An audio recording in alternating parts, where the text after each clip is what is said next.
राय star एक बहुत ही गरीब किसान था। वह दिन भर अपने खेतों में मेहनत करता और उसी से अपने घर का खर्च चलाता था। उसके पास एक छोटी सी झोपड़ी थी जिसमें वह अपनी बूढ़ी माँ के साथ रहता था। उसकी माँ अक्सर बीमार रहती थी, इसलिए राय स्टार दिन भर खेतों में काम करता और शाम को माँ के लिए दवाइयाँ लेकर आता। एक दिन जब वह खेत में काम कर रहा था, तभी अचानक उसका कुदाल किसी लोहे की चीज से टकरा गया। राय स्टार चौंक गया और सोचने लगा, आखिर यहाँ जमीन के नीचे क्या हो सकता है। वह तुरंत मिट्टी हटाने लगा। कुछ देर बाद उसने देखा कि जमीन के अंदर एक बहुत बड़ा तेल का टैंकर दबा हुआ है। ये देखकर राय स्टार हैरान रह गया। वह सोचने लगा, अगर मैं इस तेल को बेच दूं तो मैं बहुत पैसा कमा सकता हूं और अपनी माँ का इलाज भी करवा सकता हूं। ये सोचकर वह उस टैंकर को एक बड़े ट्रक में भरकर शहर की ओर निकल पड़ा। वह जोर जोर से आवाज लगाने लगा, भाइयों तेल ले लो, बिल्कुल सस्ता और बाजार से कम दाम में। कुछ ही देर में बहुत सारे लोग उससे तेल खरीदने लगे। देखते ही देखते उसके पास ढेर सारा पैसा इकट्ठा हो गया। खुश होकर वह बोला, इतने पैसों में तो मेरी माँ की दवाइयाँ भी आ जाएंगी और घर का राशन भी। फिर वह तुरंत राशन की एक बोरी और माँ की दवाइयाँ खरीद कर घर लौट आया। लेकिन अगले दिन जब वह फिर से शहर में तेल बेचने गया तो उसने देखा कि व्हाइट शैडो उसके तेल के टैंकर को वहाँ से उठाकर ले जा रहा है। राय स्टार चाहकर भी कुछ नहीं कर सका, क्योंकि व्हाइट शैडो इस गाँव का सबसे खतरनाक गुंडा था। व्हाइट शैडो टैंकर लेकर गांव के बीचों बीच पहुंच गया। उसने टैंकर में पाइप लगाया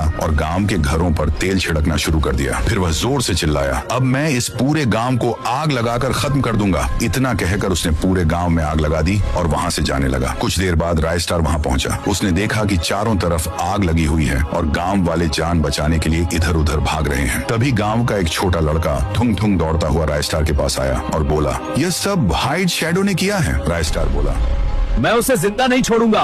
अगर पार्ट 2 चाहते हो तो सब्सक्राइब करो।